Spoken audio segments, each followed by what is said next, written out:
All right, Larry Krueger here at Levi's Stadium after training camp practice number 3, with a little video on the good and the bad from practice day 3, and we're starting to see some separation. We're starting to see some interesting themes. Um, let's start with the good. First, Brock Purdy looked really good today. I thought he bounced back. He had a day where I had him charted at 6 of 11, and he just looks, like Brock Purdy. He's looking poised. He looked comfortable. Um, he had 2 passes where he hit Christian McCaffrey in stride. Hit him in stride twice. Really looked good. He had one. He had a great throw to Debo Samuel against Demo Lenore. I thought that was probably the best throw of the day. Um, he hit Debo, and Lenore had tight coverage on a real nice slant. There was another one where he had a real nice pass on a slant where he beat the blitz. An extra defender coming at the quarterback. He got rid of it on time, beat the blitz in a tight window. Brock really looked good. Nice bounce back day. I was, on practice 2, Brock's first practice, I was just looking for arm strength. I really wasn't looking for efficiency or accuracy as much, because my big question was, I know Brock can throw with accuracy. I know Brock can throw with poise. I'm not worried about his processing or his accuracy or his timing. To me, the only concern about Brock Purdy was how much arm strength would he have coming off of the surgery. And he really, in that first day, demonstrated big-time arm strength. Probably on purpose, by the way, because he really took some shots down the field on day 1, almost as if to say to the people watching, hey, you question my arm strength, I'm going to show you some arm strength. Well, today he came back and he looked a lot more like Brock Purdy, the guy who's, completes a high percentage. As I said, he was 6 of 11. He looked poised, he looked comfortable, and he had a really nice day. As far as who else looked good today, Demo Lenore is having a really nice camp. He's poised. His coverage is tight. He's on point. There's no false steps. You never see him making mistakes. We'll know more when the pads come on, but Diamador Lenore, I think, is really starting to step up, and I think Lenore is going to emerge this year as a significant player opposite Mooney Ward. Sam Darnold had a great day today. He looked really good. He went 4 of 7, and he had a couple of phenomenal, just flat-out dimes. One was on a deep ball down the sideline to Ray McLeod against Samuel Womack. And I'm not even 100% sure that Ray caught the ball, but it was a flat dime, and it had to be 35 yards down the field. Dropped it in the bucket, and either Womack, knocked it out at the last second, or Ray caught it. I couldn't tell. It looked like Ray went to the ground, but it could not have been thrown better. That was just maybe one of the most impressive throws of the day. Another was a laser to Juwan Jennings, who made a nice one-handed catch and run. Jennings had his best practice as well, I thought, today. He really looked strong. But yeah, Sam Darnold is definitely starting to take the lead in that race for the number 2 quarterback job, in my opinion. Now, we have yet to see a padded practice. And we're not going to see a padded practice until either Sunday or Monday. I think maybe they go with pads. They're off tomorrow. They go again on Sunday. I think the first padded practice is coming up on Sunday, or on Monday, I should say. But Darnold, Darnold threw the ball well today. And to me, he's showing a lot of confidence. He's growing within this offense. Sam Darnold's got a lot of ability. There's inconsistency in his game, but he seems to be taking the lead on that number 2 quarterback job over Trey Lance and Brandon Allen. We'll talk about those 2 guys in a minute. Both of them struggled a lot today. The other guys who really looked good today, I thought Elijah Mitchell. Elijah Mitchell had injuries last year, but man, he's looking fast. All the Niner running backs, Elijah Mitchell, TDP, Jordan Mason, these guys are all looking really quick. Elijah Mitchell had a couple of runs today where it was like, wow, this guy really did flash that 4.33 speed that he had coming out of college. Tay Martin made a really nice catch on a ball from Trey Lance. Tay Martin is going to be heard from in the preseason, folks. Watch for that name. Tay Martin is 6'3", about 190 pounds.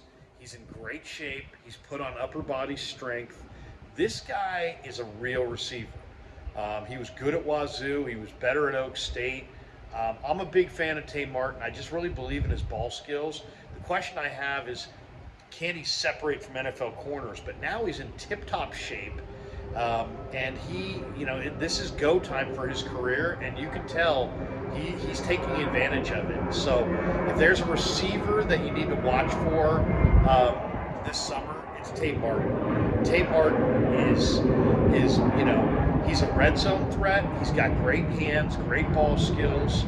He's one of their taller receivers. He plucks the ball with his hands. He runs good routes.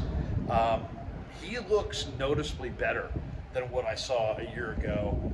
I'm really loving what I'm seeing from Tay Martin. Today was the first time I was impressed by Robert Beal. Robert Beal had a nice sack off the right side where he dipped the shoulder, got to the quarterback, flattened, and there he was in the quarterback's lap. Now, there's no pads, so the play continued, but, that was a sack. I put that thing down as a sack. That was a very impressive play. If Beal can do more stuff like that, maybe he can be a significant player for the 49ers off the edge. And the Niners need some of these backup DNs to rise to the occasion. I mean, no Menahue, no Jordan Willis, no Samson Ebukam. There's opportunity for Robert Beal Jr., and I thought today was the best that I saw him look. He had a really nice sack off that defensive right side. Jalen Graham was playing some middle backer, the rookie from Purdue. And to me, Jalen Graham looks more ready to contribute right now than D. Winters. Look for Jalen Graham in the preseason. Smart linebacker, really confident on the field, just very poised. He seems like he knows what he's doing. Smart. I loved him really for a couple years at Purdue. Purdue's, really produced some underrated defensive football players the last couple years. He looked really, really good. Samuel Womack, it's now 3 practices in a row where Womack's pass coverage down the field has been really tight. Sometimes he's given up a catch, sometimes he's right there, but he's all over these receivers. And Samuel Womack is primed for a terrific year. He had a couple nice plays where he had tight coverage today. So the corner competition is going to be nice because you got obviously Mooney Ward, who looks terrific. Then you got Debo Lenore, who's taking it to the next level. You brought in Isaiah Oliver. He's going to start right away at the nickel spot. And then you got Samuel Womack really looking like a guy who can be a starting caliber corner in this league. He's wearing the number 0, and I don't know if it gives him confidence, but man, Womack looks really, really good. A couple other guys that I really thought looked good. Spencer Wagee. And I did find out it's not Wagee, or it's not Wagee, it's Wagee. So Spencer Wagee yeah, it's not Wagee, it's Wagee. Oh my God, I'm gonna have to look that up again. But he flashed a couple times. He had a couple times where, made a play, got into the gap, tagged the runner keeps running. But he looks like a nice player, and I think that was a phenomenal undrafted free agent. And then Deshaun Jameson looked really good in coverage in a couple spots as well. Jameson's coming on. So the positives today, for sure. The good was definitely Brock Purdy, definitely Sam Darnold, definitely Jawan Jennings, Elijah Mitchell, Tay Martin, Robert Beal, Jalen Graham, Samuel Womack, Diamador Lenore, Spencer Wagee. I'll get it right. It's either Wagee or Wagee, and Deshaun Jameson. That was the good. All right, let's get to the bad. Trey Lance is really struggled today. I mean, Trey Lance, I thought, had his worst day that I've seen in a while. He had a very rough day. I had him either down as 1 of 4. Some people had him down for 2 for 5. But he showed horrible body language on after a couple of incomplete passes where he's hanging his head and he's kind of he just didn't look good. He's looking defeated out on the field, like he's got no confidence in himself. It's really hard to watch. And and then afterwards we talked to him, and he just sounded really uncomfortable, really nervous. I don't know what's happened to Trey Lance's confidence. He had one ball that he threw into the turf in the flat, to Braden Willis. The balls that you throw in the flat, those are layups in the NFL. Those have to be completed. And he got Braden Willis wide open in the flat, throws it at his feet. There was another play where he missed the window, and you actually heard somebody from behind him yell, "Throw the ball!" And he's falling. I mean, the lack of confidence in Trey Lance are coming off of Trey Lance's body language and the inconsistency with his throwing, and he's missing windows. He had 2 runs where one of them he missed the window to the tight end, and then he had a receiver open in the second window, missed both windows, could have taken a sack and kind of tucked it and ran. As I said, one time he dropped back to pass. He looked like he was going to throw it, was hesitant. Somebody yelled behind him, "Throw the ball!" And then he took off running. It's not just the indecisiveness. It's not just the inconsistency with the accuracy. It's the body language. The body language on Trey Lance today was horrible, absolutely horrible. He had a couple passes in a row that he threw. One he airmailed, and the other was 5 feet behind the receiver. And both times, he's looking down at his feet, and he's walking back to the huddle, and I don't know what's going on. I don't know if he doesn't have an ally, if he feels the heat of Sam Darnold, if it's there's too many, he's not getting enough reps. I don't know what it is, but his lack of confidence and belief in himself is noticeable. And I'm not, it's like I wish this was not the case, but it's not trending in the right direction right now for Trey Lance. Now, maybe they put the pads on and maybe it was just a bad day. Didn't look good today. It did not look good. And his lack of confidence was probably the biggest.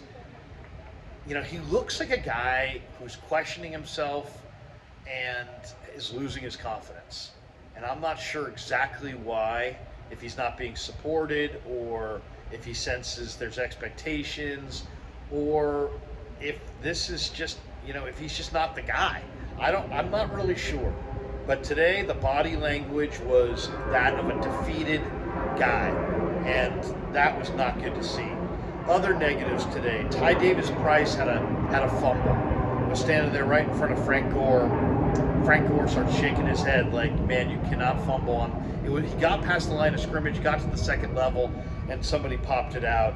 So, Ty Davis-Price has looked fast in this camp, but man, that was not good to see. Brandon Allen didn't have a good day. Yesterday he had a good day. Today, not as much. He was 1 of 4. Brandon Allen's deep ball accuracy is just subpar. If you want to go talk about the short stuff, the intermediate stuff, he's passable. And in this offense where Kyle schemes a lot of stuff open in the intermediate, he's probably a suitable number 3 quarterback. But if you want to, as far as downfield passing, his downfield passing accuracy is just mediocre at best. He'll get it in the general vicinity, but it's not on the receiver. And more times than not, on anything that's over 20 yards down the field, the receiver has to make an adjustment at the last second on the ball. He threw behind Danny Gray on a crossing route right in the middle of the field. He had a beautiful window, wide open. He's got Gray absolutely in the clear on a crossing route, threw considerably behind him. Ronnie Bell, who I loved in the OTAs and in the minicamp, and I love his ball skills going back to Michigan. he had a drop in the early portion of camp, or the early portion of practice today, and it just looks more than anything like he's the mental, you know, aspect of all the newness of, this is a huge playbook and all kinds of things to remember. He's just not natural right now. He looks like he's a little overwhelmed. This isn't one of college football's more dependable receivers, and he had 2 drops today that I saw on just, in drills where it's like, he's fighting the ball. So he might be on mental overload right now. And then Keith Ishmael, and I don't expect Ishmael to make the team, so what does it matter? But he's the center. He's had multiple fumbled snaps. He had another one today. He had one earlier. Ishmael is definitely fighting it. So the negatives today, the biggest negative was Trey Lance's body language. And Trey Lance is, talked with us afterwards. He's a nice kid. He's I think he's a real good person. I'm rooting like crazy for him, but I don't know. He looks like he lacks confidence. And then Ty Davis Price with the fumble, Brandon Allen's deep ball accuracy. Those were the negatives, but the overwhelming positives: Darnold, Purdy, and the guys that we named, and some young DBs. The overwhelming negative is it looks like Trey Lance. I don't know why, but today he looks like he was losing his confidence and his accuracy was not nearly good enough. All right, those are the good and the bad from day 3 of 49er practice. They take tomorrow off. We'll be back here on Sunday, and later today, look for me and Jack Hammer to do a live stream. I'm going to try to do another live stream, I think, with Guy Haberman. Grant and I are going to do some live streams as well. But reporting on a beautiful day from Santa Clara, where behind me they're getting the concert ready for tonight. Taylor Swift will be here, so they're chasing us out of here early. But should be a great night here at Levi's for all you Taylor Swift fans. Go Niners, and we'll see you on Sunday.